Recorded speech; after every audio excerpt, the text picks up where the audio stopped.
This channel does not promote any violent, harmful, or illegal activities. All content provided by this channel is meant for an educational purpose only.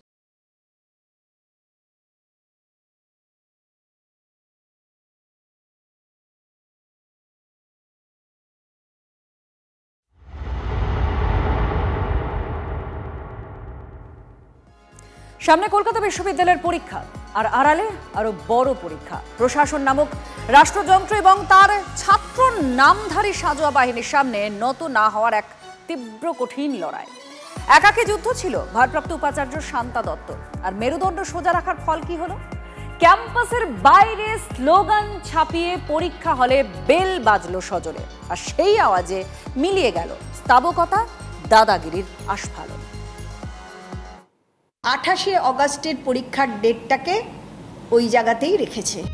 তিনি যে দায়িত্বে রয়েছেন তা অস্থায়ী, নামের পাশে ভারপ্রাপ্ত বসেছে। কয়েকদিন পর দায়িত্ব থেকে সরেও যেতে হবে। এমন একজন ভারপ্রাপ্ত উপাচার্যের কথার ভার কতটা ভারী হতে পারে তা ভালো মতো বুঝে গেল রাজ্য সরকার এবং শাসক দলের ছাত্র সংগঠন। রাজ্যের নির্দেশ উড়িয়ে টিএমসিপির লাগাতার হুমকির সামনে না ঝুঁকে টিএমসিপি প্রতিষ্ঠা দিবসেই পরীক্ষা হলো কলকাতা বিশ্ববিদ্যালয়ে। বিশ্ববিদ্যালয় চলবে তার স্বাধীন অটোনমি নিয়ে, স্ট্যাটিউট অ্যাক্ট অ্যান্ড অর্ডিন্যান্স মেনে। সেখানে সরকার ডিকটেট করতে পারে না, আর সেটাই সিন্ডিকেট মান্যতা দিয়েছে। এটা আমার সব থেকে বড় আনন্দের বিষয়। আশঙ্কার আড়ালে প্রশাসনের প্রচ্ছন্ন হুঁশিয়ারি ছিল, যান চলাচলে সমস্যা হবে, কিভাবে পরীক্ষা দিতে যাবে পড়ুয়ারা। সেই সব আশঙ্কা বা হুঁশিয়ারি তুড়ি মেরে উড়িয়ে কলেজে কলেজে বাণিজ্য আর আইনের পরীক্ষা চলল। কলকাতার 81টি কেন্দ্রে পরীক্ষা চলল নির্বিঘ্নে। প্রতিষ্ঠা দিবস থাকা যাই থাক, পরীক্ষা তো পরীক্ষার মনেই এগাবে না। এতগুলো স্টুডেন্টের একটা ভবিষ্যতের কথা, পরীক্ষা ওদের আজকে আছে, হয়ে যাওয়াটাই ভালো। ওদেরও তো একটা চাপ আছে, তখন স্টার্ট হয়েছে, যেটা তো হয়ে যাওয়াই উচিত। আবার নলে একটা পরীক্ষা পিছিয়ে থাকলে ওদেরও অসুবিধা হয়ে যাবে। উপাচার্যের পরীক্ষার নির্দেশে ল্যাজ গুটিয়ে পরীক্ষা কেন্দ্রে ঢুকেছে দলের দাদারা। কলেজের বাইরে অবশ্য ছাত্র সমাবেশের জন্য স্লোগান উঠেছে, কিন্তু পরীক্ষার্থীদের জন্য তা বাধা হয়ে ওঠেনি। কলেজের গেটে একদিকে যখন ছাত্র সমাবেশে যাওয়ার প্রস্তুতি চলছে, তখন কিন্তু কলেজের অভ্যন্তরে পরীক্ষা শুরু হচ্ছে। লাস্ট বেল বেজে গেল। পরিবর্তনের 14 বছরের জামানায় তো বটেই, বাম আমলের 34 বছরেও সন্তোষ ভট্টাচার্যের পরে এভাবে কোনো উপাচার্যকে মেরুদণ্ড সোজা রাখতে দেখা যায়নি। কিন্তু একজন মানুষই আছে, তো তার এই যে মাথা উঁচু করে চলা আমাকে কিন্তু ভীষণভাবে প্রভাবিত করেছে। তিনি আত্মসমর্পণ করেননি, শির দ্বারা সোজা রেখেছেন, হিম্মত রেখেছেন, দৃঢ়তা দেখিয়েছেন, তাই তিনি মোকাবেলা করছেন। কলকাতা উপাচার্যের এই দৃঢ়তাকে আমি ব্যক্তিগতভাবে তাকে সম্মান জানাচ্ছি। তিনি কোনোদিন ক্যালকুলেশনের মধ্যেই ছিলেন না। আমি তার নাম নিয়ে আজকে নিতে চাই না। তিনি ভালো থাকুন, সুস্থ থাকুন। তিনি সরকারের বাধ্য, কিন্তু দলের অবাধ্য, আপোষহীন। যারা শান্তা দত্তকে ইঞ্চিতে ইঞ্চিতে বুঝে নেওয়ার শাসানি দিয়েছিলেন, এদিন তাঁদের পরীক্ষা কেন্দ্রের সেন্টিমিটারের মধ্যেও দেখা যায়নি। একেই বলে মেরুদণ্ডের জোর। সুমন মহাপাত্র, সৌভিক সরকার, TV9 বাংলা। 26-এর আগে স্লোগানে সংঘবদ্ধ, বাস্তবে গোষ্ঠী কোন দলে জর্জরিত। তৃণমূল ছাত্র পরিষদের প্রতিষ্ঠা দিবসের আগের রাতে দলেরই দুই গোষ্ঠীর সংঘর্ষে রক্তারক্তি কাণ্ড ক্ষুদিরাম অনুশীলন কেন্দ্রে। TV9 বাংলার হাতে এক্সক্লুসিভ সেই ভিডিও। কোচবিহার কোন দল আর কলকাতায় সংঘর্ষ, যা প্রশ্ন তুলছে ছাত্র সংগঠনের শৃঙ্খলার প্রশ্ন। একদিকে পরীক্ষা, অন্যদিকে সমাবেশ। দিনের শেষে সবটাই মিটেছে শান্তিতে। কলকাতা বিশ্ববিদ্যালয়ের প্রায় 30,000 পরীক্ষার্থীও কোনো সমস্যা ছাড়াই পরীক্ষা দিয়েছেন। তৃণমূল ছাত্র পরিষদের রাজ্য সভাপতি তৃণাঙ্কুর ভট্টাচার্য এটাকে নিজেদের সাফল্য হিসেবে দেখছেন। প্রত্যেকটা কলেজেই কলেজের মধ্যে জমায়েত না করে বাইরে জমায়েত করেছে, এতে ছাত্রছাত্রীর সমস্যা নয়।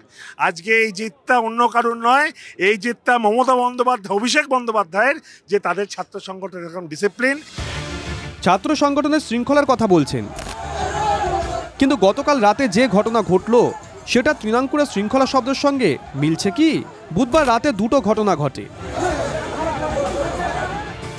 ক্ষুদিরাম অনুশীলন কেন্দ্রে রক্তারক্তি কাণ্ড। তৃণমূল ছাত্র সংগঠনের দুই গোষ্ঠীর তুমুল মারামারি। কোচবিহারে কোন দল, কলকাতার সংঘর্ষ। দুই গোষ্ঠী কোচবিহার পঞ্চানন বর্মা বিশ্ববিদ্যালয়ের ছাত্র। দুই গোষ্ঠীর সংঘর্ষে গুরুতর আহত রবিউল হোসেন নামে এক পড়ুয়া। মাথায় আঘাত, এসএসকেএমের ট্রমা কেয়ার ইউনিটে ভর্তি। সংঘর্ষে আরও 17 জন আহত বলে সূত্রের খবর।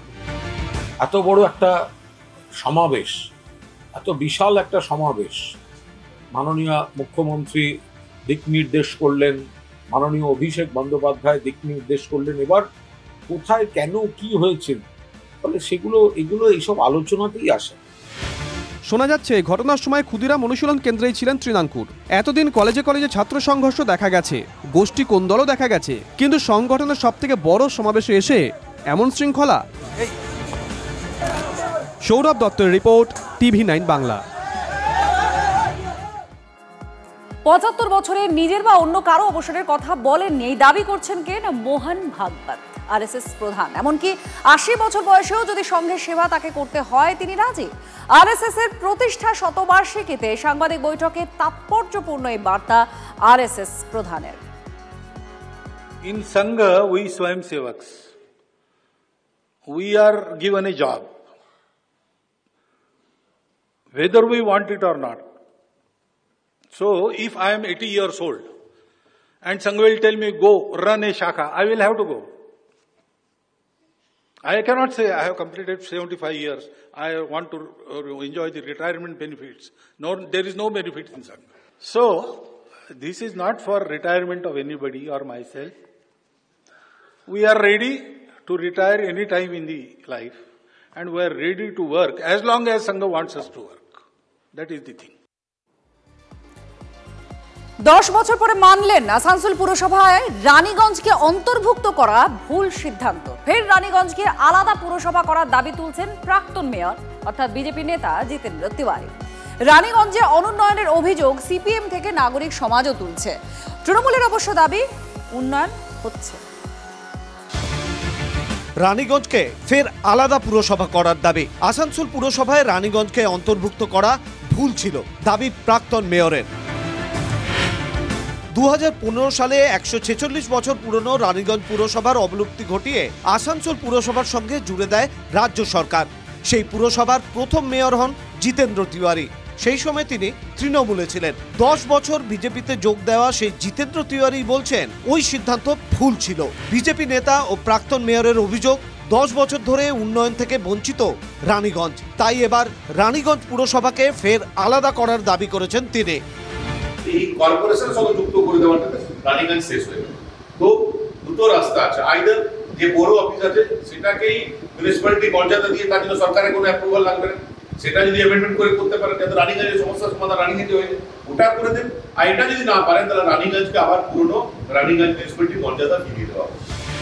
কিন্তু তাৎপর্যপূর্ণ বিষয় হলো এর মধ্যে পুরসভার 5 বছর মেয়র পদে ছিলেন জিতেন্দ্র তিওয়ারি। অভিজ্ঞতা থেকে তো মানুষ শিখে। যখন মেয়র ছিলাম তখনও অনেক রানীগঞ্জে মানুষ আমাকে বলেছিল, তো তার জন্য আইন চেঞ্জ করতে হবে। আইন চেঞ্জ করা আমার পক্ষে সম্ভব ছিল না, সেটা বিধানসভায় চেঞ্জ হবে, এটা হয়নি। কিন্তু রাজ্য সরকার যেহেতু এই সমস্যা ফিল করে বালিকে করলো, লিকে যদি এটা করা যায় তাহলে রানীগঞ্জকে কেন করা যাবে? এখন পরিষেবা পাচ্ছে কি পাচ্ছে না সে আপেক্ষিক ব্যাপার। আমার কাছে পরিষেবা পাচ্ছে, আপনার কাছে পরিষেবা পাচ্ছে না। জিতেন্দ্র সুরেই সুর মিলিয়েছেন রানীগঞ্জ পুরসভার প্রাক্তন চেয়ারম্যান ও সিপিএম নেতা রুনু দত্ত। আমরা বলেছিলাম উন্নয়ন হয় না, উন্নয়ন করতে গেলে প্রশাসনের নিয়মে ছোট ছোট সংগঠন করে ছোট ছোট সরকার তৈরি করে যাতে মানুষ ডাইরেক্ট সেই সরকারের কাছে যেতে পারে। পশ্চিমবঙ্গের অন্যতম প্রাচীন পুরসভা ছিল রানীগঞ্জ, তবে বাসিন্দারা বলছেন আসানসোলের সঙ্গে যুক্ত হওয়ায় জৌলুস হারিয়েছে তাদের শহর। কোনো উন্নতি হয়নি, বরং রানীগঞ্জের যে বড় অফিসটা এটা একটা কি বড় পোস্ট অফিসে পরিণত হয়ে গেছে। যে কোনো কাজই তাকে যেতে হচ্ছে আপনার আসানসোল। যদিও আসানসোলের বর্তমান মেয়রের দাবি উন্নয়ন তো আগের থেকে বেশি হচ্ছে। ধারণাটা হলো ছোট্ট ছিল বলে কাজ করতে পারতো না। আজকে আসানসোল কর্পোরেশনের মধ্যে জামুরিয়া রানীগঞ্জ কুলটিকে ঢুকিয়ে দিয়ে যাতে কাজের বন্যা বয় সেই জন্য এটা করা হয়েছে। সম্প্রতি রাজ্যপাল সিভি আনন্দ বোস হাওড়া মিউনিসিপ্যাল কর্পোরেশন সংশোধনী বিল 2021-এ সই করেছেন, কিন্তু এখনও সরকারিভাবে হাওড়া এবং বালি পুরসভা আলাদা হয়নি। এর মধ্যেই এবার রানীগঞ্জ পুরসভা আলাদা করার দাবি উঠল। চন্দ্রশেখর চট্টোপাধ্যায়ের রিপোর্ট, TV9 বাংলা। একটা রাস্তা, সেই রাস্তাটা চেয়ে কত কাকুতি মিনতি, আশা নিরাশার কত আন্দোলন, তারপর কি হলো? প্রশ্নটা এখানে, কারণ তার আর পর নেই। যেখানে শুরু হয়েছিল গোটা গল্পটা সেখানেই দাঁড়িয়ে আছে। পথ যে কে সেই চলার অযোগ্য, আর এই নিয়ে বিক্ষোভ হলো, প্রতিবাদ হলো, প্রশাসনের দুয়ারে বারবার দরবার সেটাও হলো, কিন্তু মোদ্দা কাজটাই আজ পর্যন্ত হয়নি। হাঁটা চলা করার মতো একটা রাস্তা সেটা পাননি মানুষ। অন্ধকার থেকে আমরা অন্ধকারেই ঢুকে যাচ্ছি, রাস্তা তো না, এটা বেহাল রাস্তা। এই রাস্তায় কেউ চলে? গরু তো চলতে পারছে না, আমরা তো মানুষ, গরু চলতে পারছে না, ছাগল চলতে পারছে না।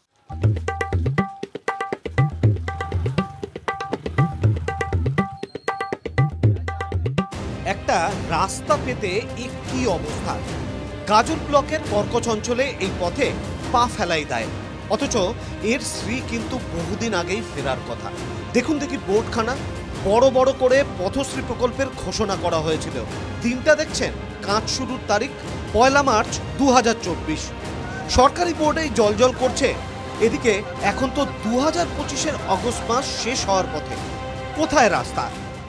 আমাদের রাস্তা হচ্ছে না, কেন হচ্ছে না, টাকা কোথায় গেল, কার পকেটে গেল, এর সঙ্গে কারা যুক্ত, একটা বিহিত আমরা চাই। এটা পথশ্রী, এটা পথশ্রী না, এটা হতশ্রী করে ছেড়ে দিয়েছে। এই আমাদের রাস্তার টাকা গেল কোথায়, কার পকেটে ঢুকলো? প্রশ্ন অনেক আছে, উত্তর নেই, এটাই মুশকিল। 2,02,53,321 টাকা, এই হিসেবই মিলছে না।